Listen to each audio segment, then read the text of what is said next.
ಮನೆಗೆ ಹೋಗಲು ದಾರಿ ಮಾಡಿಕೊಡಿ ಅಂತ ಕಾಲು ನೋವಿಗೆ ಶಸ್ತ್ರಚಿಕಿತ್ಸೆಗೆ ಒಳಪಟ್ಟ ವ್ಯಕ್ತಿಯೊಬ್ಬರು ಏಕಾಂಗಿಯಾಗಿ ಪ್ರತಿಭಟನೆ ನಡೆಸಿದ ಘಟನೆ ಬಂಟ್ವಾಳದ ಮಯ್ಯರಬೈಲಿನಲ್ಲಿ ನಡೆದಿದೆ. ಬಂಟ್ವಾಳದಿಂದ ಪೂಂಜಾಲಕಟ್ಟಿಯವರೆಗೆ ನಡೀತಾ ಇರುವಂತಹ ರಾಷ್ಟ್ರೀಯ ಹೆದ್ದಾರಿ ಅಭಿವೃದ್ಧಿ ಕಾಮಗಾರಿಯಿಂದಾಗಿ ನೀರು ಹರಿದು ಹೋಗುವಂತಹ ಚರಂಡಿಗಳು ಮುಚ್ಚಿ ಹೋಗಿದೆ. ಆ ಬಳಿಕ ಲಾಕ್ಡೌನ್ ಹಿನ್ನೆಲೆಯಲ್ಲಿ ರಸ್ತೆ ಕಾಮಗಾರಿ ನಿಂತು ಹೋಗಿದ್ದು, ಮಳೆಗಾಲ ಆರಂಭವಾಗುವ ಮೊದಲು ಈ ಚರಂಡಿಯನ್ನ ತೆರವು ಮಾಡಿಕೊಡುವಂತೆ ಉದಯ್ ಕುಮಾರ್ ರಾವ್ ಅವರು ಕಾಮಗಾರಿ ನಡೆಸುವಂತಹ ಗುತ್ತಿಗೆದಾರರಲ್ಲಿ ಮನವಿ ಮಾಡಿಕೊಂಡಿದ್ರು. ಆದರೆ ಕಳೆದ 2 ದಿನಗಳಿಂದ ಸುರಿದಂತಹ ಮಳೆಗೆ ಮನೆಯಂಗಳಕ್ಕೆ ಕೆಸರು ನೀರು ನುಗ್ಗಿ ಬೆಲೆ ಬಾಳುವ ಸೊತ್ತುಗಳು ನೀರು ಪಾಲಾಗಿದೆ. ಈ ದೂರಿನ ಹಿನ್ನೆಲೆಯಲ್ಲಿ ಸೋಮವಾರ ಬೆಳಗ್ಗೆ ಗುತ್ತಿಗೆದಾರರು ಬಂದು ನೀರು ಹರಿದು ಹೋಗಲು ಚರಂಡಿ ನಿರ್ಮಾಣ ಮಾಡಿ ಅದಕ್ಕೆ ಮೋರಿ ಹಾಕಿಕೊಡುವ ಭರವಸೆಯನ್ನ ನೀಡಿ ಅರ್ಧ ಚರಂಡಿಯನ್ನ ಅಗೆದು ವಾಪಸ್ ಹೋಗಿದ್ರು.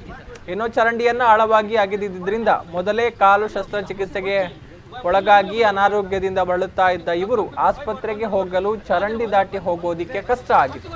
ಹೇಗೋ ಮಾಡಿ ಬೆಳಗ್ಗೆ ಮಂಗಳೂರು ಆಸ್ಪತ್ರೆಗೆ ವೈದ್ಯರನ್ನ ಕಾಣಲು ಚರಂಡಿಯ ಮೇಲೆ ತಾತ್ಕಾಲಿಕ ಶೀಟ್ ಹಾಕಿ ಹೋಗಿದ್ರು. ವಾಪಸ್ ಮನೆಗೆ ಬರುವ ವೇಳೆ ಚರಂಡಿಯ ಮೇಲೆ ದಾಟಲು ಹಾಕಿದ್ದಂತಹ ಸಿಮೆಂಟ್ ಶೀಟು ಕಾಣೆಯಾಗಿತ್ತು. ಕಾಲು ನೋವಿನಿಂದ ವೈದ್ಯರು ನೀಡಿರುವಂತಹ ಕೋಲನ್ನ ಬಳಸಿ ನಡೆಯುವಂತಹ ಉದಯ್ ಕುಮಾರ್ ಅವರಿಗೆ ಮನೆಗೆ ಹೋಗಲು ಅಸಾಧ್ಯ ಅಂತ ಕಂಡಿತು. ತಾತ್ಕಾಲಿಕ ಸಿಮೆಂಟ್ ಶೀಟ್ ಹಾಕಿ ಅವರನ್ನ ಚರಂಡಿ ದಾಟಿ ಮನೆಗೆ ಹೋಗುವಂತೆ ಕಾರ್ಮಿಕರು ಹೇಳಿದಾಗ ಜಗ್ಗದ ಉದಯ್ ಕುಮಾರ್ ಅವರು ಅದೇ ಕುರ್ಚಿಯಲ್ಲಿ ಕುಳಿತು ಪ್ರತಿಭಟನೆ ಆರಂಭಿಸಿದ್ರು.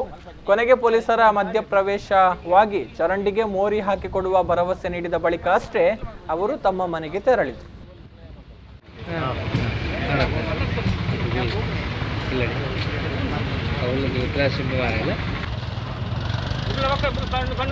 ಮೆಂಬರ್ ಬಂದು ಅವಳು ವೇಸ್ಟ್ ಮೆಂಬರ್ ಬಂದು